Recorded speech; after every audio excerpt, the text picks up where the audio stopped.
ये बिल्कुल साबित हो चुका है कि राहुल गांधी को बोलने से रोका गया है। राहुल गांधी अभी कंक्लूड नहीं कर पाया, कितना बढ़िया स्पीच दे रहे थे। समझो प्राइड ऑफ द नेशन है या प्राइड ऑफ द ऑपोजिशन है आज राहुल गांधी।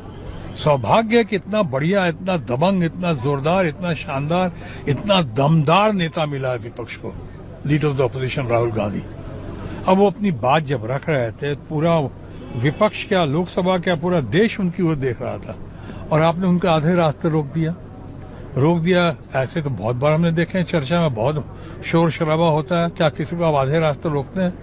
माननीय प्रधानमंत्री जी अगर बोल रहे होते या माननीय गृह मंत्री जी बोल रहे होते तो उनको आधे वक्तव्य के साथ आप उनको रोक देते? किसी की जरूरत थी, किसी की हिम्मत थी? इससे लोगों को लगता है कि कहीं ना कहीं कुछ मिली भगत है ऊपर बैठे लोगों की और हमारे रूलिंग पार्टी के फ्रेंड्स की। नहीं होना चाहिए ऐसे।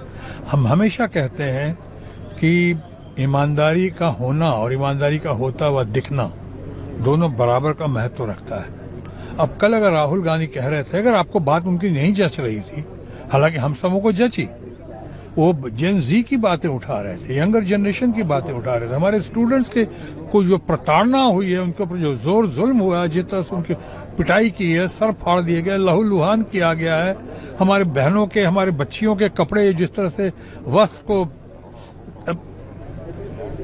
फाड़ा गया है, तकलीफ पहुंचाई गई है, हम लोगों को महिलाओं की इज्जत के साथ खिलवाड़ करने की कोशिश हुई है।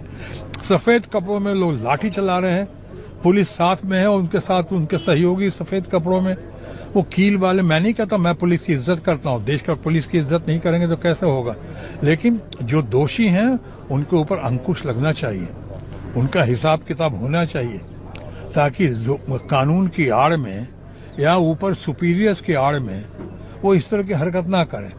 अब यहाँ इतना कि इसी बात को तो उठा रहे थे राहुल गांधी, क्या गलत कह रहे थे वो? क्या हुआ नहीं? आपने, हमने सबने देखा नहीं कैसे हुआ इन बच्चों के साथ जोर जुल्म जाती हुई, कैसे मारा गया इनको, कैसे इनके ऊपर पैलेट गन्स चलाया गया है, किसके आदेश से चलाया गया? लोग जानने का हक है। पैलेट गन्स क्यों चलाया विद्यार्थियों पे? कोई क्रिमिनल है, आतंकवादी है? बिहार में तो उन्होंने AK-47 भी चला दिया, उसका भी उपयोग कर लिया। क्या मतलब, क्या तमाशा है? ये तो इमरजेंसी में भी ऐसा नहीं होता है। कभी अपने इमरजेंसी में सुना था, किसी भी इमरजेंसी में, कि आपके ऊपर पैलेट गन्स चला दिया गया? एक बार कश्मीर में सुनने की खबर आई थी, बोले कि वहाँ पे दूसरे धारा के तहत कुछ लोगों को लगा, कुछ लोग जो कर रहे हैं वो हरकत जो है शायद आतंकी भी हो सकती है, इसलिए ऐसा हुआ। हालांकि मैं उसकी भी सराहना नहीं करता हूँ, लेकिन हमारे बच्चों पे, यंगर जनरेशन पे, निहत्थे लोगों पे आप उनके ऊपर चला रहे हो पैलेट गन्स, मार रहे हो कील लगी हुई लाठियों से, सफेद कपड़े में, सफेद पोश, पुलिस की मदद से और पुलिस का साथ देते हुए, वो लोग पुलिस के होते हुए सफेद कपड़ों में किस तरह से लोगों को मारा पीटा। लोगों को जानने का हक है। क्या कोई मानेगा कि दिल्ली में ल्यूटन्स के एरिया में या जंतर मंतर में या पार्लियामेंट के नाक के नीचे क्या किसी पुलिस अधिकारी की इतनी हिम्मत है, इतनी जुर्रत है कि इस तरह की बात करे, क्राउड कंट्रोल के नाम पे पैलेट गन्स चला दे या वहाँ पे AK-47 चला दे, जब तक कि ऊपर से कहीं से आदेश नहीं हुआ हो या ऊपर से कहीं किसी की मंशा ना रही हो, कहा हो कि भाई चलो जैसे भी हो कंट्रोल करो, जाओ जो करना है करो, हम हैं। इस तरह की बातें हुई होंगी तभी हुआ होगा ना। मैं नहीं समझता हूँ कोई देश में ऐसा पुलिस अधिकारी होगा जो अपने मन से, या कोई SDM या DM अपने मन से बगैर ऊपर से आदेश लिए हुए गृह मंत्रालय से ऐसी कोई हरकत करेगा, नहीं करेगा। तो अगर वो कह रहे थे, आप कहते कि चलो उनका हाथ नहीं है और गृह मंत्री का हाथ नहीं है, जवाब दे देते, या नहीं भी जवाब देते, पहले इनको सुन लेते। सुनने के बाद आपके जब जवाब देने की घड़ी आई थी, जैसे कल जितेंद्र सिंह, बहुत बढ़िया आदमी, अच्छे इंसान है जितेंद्र सिंह, जिस तरह से कल उन्होंने जवाब दिया, गलत सही की बात नहीं कर, मैं गलत सही जो उसी तरह उसका भी जवाब दे देते। लीडर ऑफ द ऑपोजिशन देश में प्रधानमंत्री के बाद शायद सबसे महत्वपूर्ण होता है, तो लीडर ऑफ द ऑपोजिशन होता है। प्रधानमंत्री तो 30, 32, 34, 35% वोट का साथ होता है उनको। लीडर ऑफ ऑपोजिशन अगर देखा जाए तो करीब 70-75 लोगों का प्रतिशत लोगों का साथ होता है, उनके मतों का, अलग अलग पार्टी के तमाम लोग मिला जाए।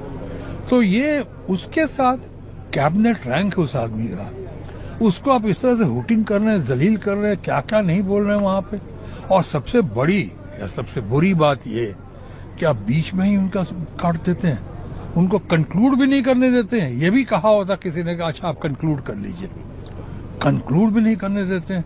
जब उठते हैं तो कोई दूसरे खड़े होकर बोलने लगते हैं, जैसे बहुत सारे स्टूडियो में होता है, जब कोई विपक्ष का आदमी बढ़िया सा कभी भाटी जी बोलते हैं तो एंकर आके अपनी आवाज ऊंची करके उनको दबाने की कोशिश करता है उसी समय।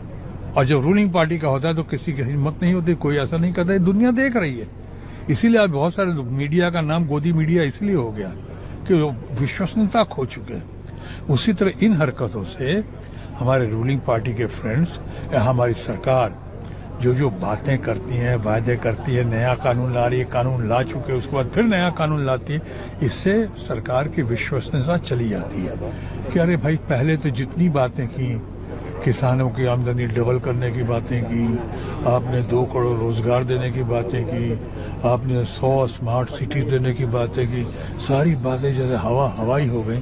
किसान आंदोलन में आपने क्या कहा, उनके कई केसेस वापस नहीं लिए गए, इनके केसेस वापस लेने की बात की आपने, मान गए, आपका समझौता हो गया। और उन बच्चों का दिल क्यों दुखा रही है बोल के कि सब सुप्रीम कोर्ट ने कहा जिसमें उसमें कुछ लोग गंदे लोग थे या कुछ लोग अच्छे लोग नहीं थे या कुछ लोग क्रिमिनल बैकग्राउंड के थे। अरे भाई क्रिमिनल बैकग्राउंड के घड़ी यही, पहले पकड़ क्यों नहीं थे? जो क्रिमिनल बैकग्राउंड को पकड़ो, सजा दो उनको, किसने मना किया? लेकिन आप जो आंदोलन से जुड़े हुए उन्हीं को पकड़ोगे उसी समय, आगे पीछे कोई समय नहीं है आपके पास। अभी जब मकान में आग लगा होता है तो आप अगर मदद करने आते हैं तो हम आपकी जात या मजहब नहीं पूछते हैं। उस समय जो आग बुझाने में मदद करता है वो हमारा अपना होता है। जो आंदोलन में हमारा साथ दिया जिन लोगों ने, हम उनकी जात या कुंडली नहीं पूछते, देखते हैं कि तुम्हारी कुंडली क्या